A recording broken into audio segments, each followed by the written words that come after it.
Hello everyone, I am AddLess. I am going to be making a new series about Pokemon TCG Pocket, mainly the new cards, cards that I think I'm going to be really nice for the game, doing a little bit of analysis in the meta and, coming up with cards that I think are going to have a nice niche in the meta.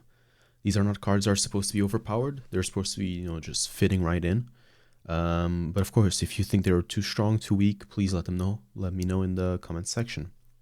This is also going to be very inspired by Electric Wind Girlfriend, which is a Pokemon YouTuber making a similar style of video for Pokemon VGC, so the main game.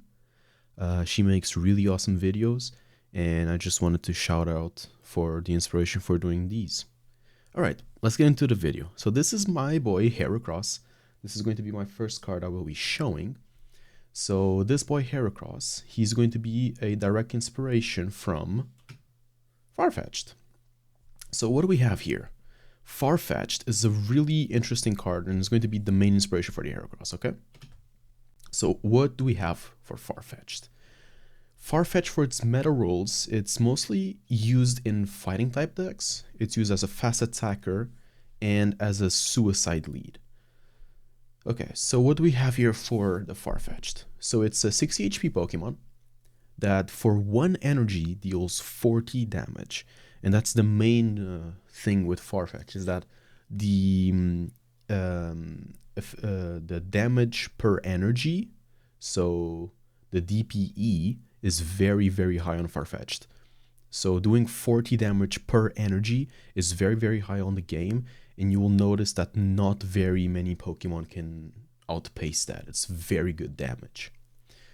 And especially for a basic Pokemon that you can just plug in and start doing damage is very, very nice. So that's basically what Farfetch'd does, is that it's a fast attacker that you can put on just about any deck. It mostly is being used here on fighting type decks, mostly as a suicide lead, to be used with Marshadow especially. So Farfetch'd has really low HP. It's an easy Pokemon for you to kill, for your opponents to kill. But because you're doing a lot of damage early on and eventually they'll kill you, you can then bring up Marshadow and use its revenge attack to do a lot of damage. And that's sort of what Farfetch'd has been doing thus far.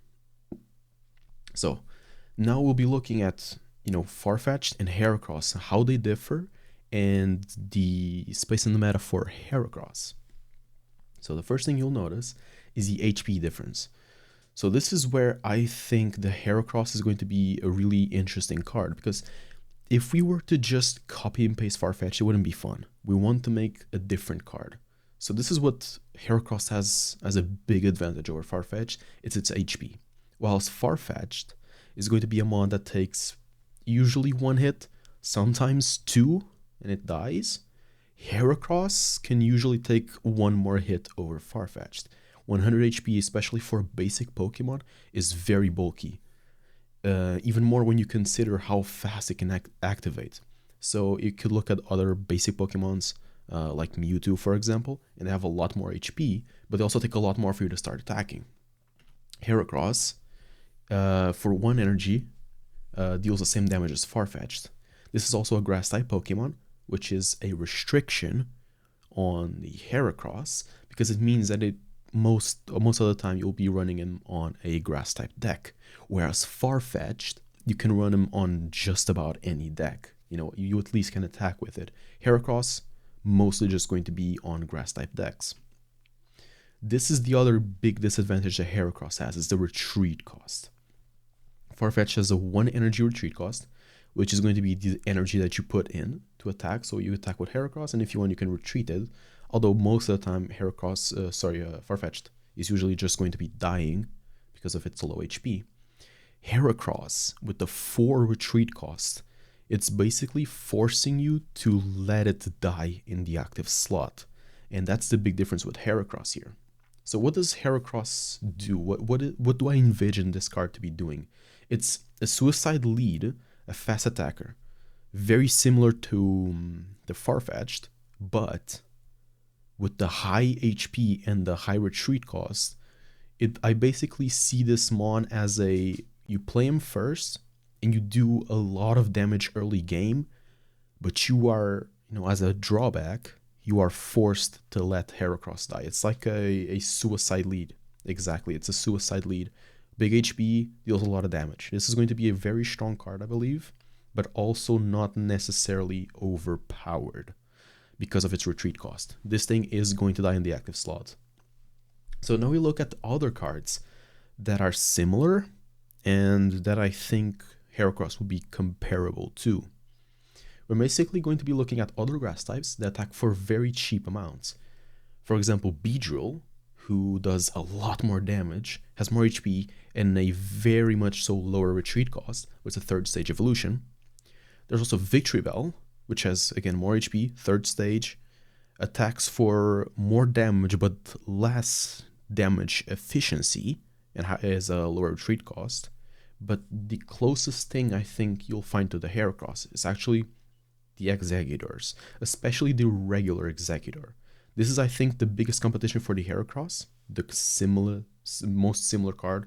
It's this Executor and the Farfetch'd. But I do think that Heracross carves a role in the meta in between them. So Executor, what it has, better than Heracross. First of all, it has 30 more HP, which might not seem like much, but when you get over the 110 mark, similarly to Weezing, I feel like it's a very nice damage sponge that you have. So Executor is bulkier, significantly bulkier. For 1 energy, it also does more damage. On average, the Executor is going to be doing 45 damage, so it's 30 guaranteed. And then flip a coin, 30 more damage, so 30 in, 30 out, it's 15 average. So 15 plus 30, 45. And it also has a lower retreat cost. What usually happens is that you go in with Executor, you attack a few times, and then you usually can get a leaf and just retreat the Executor. This was the thing I didn't want Heracross to be able to do, which is why it has a 4 cost retreat instead of 3 like the Executor. So the Executor is a better card in general, but it's also a stage 2. And so that's kind of the niche that I think the Heracross will be having. It does a similar job, although not as strong, but it's easier to get on the field, and it's much cheaper on your overall deck cost because it's just 1 card. So this is the Heracross. Thank you so much for watching. I hope I'll see you next time.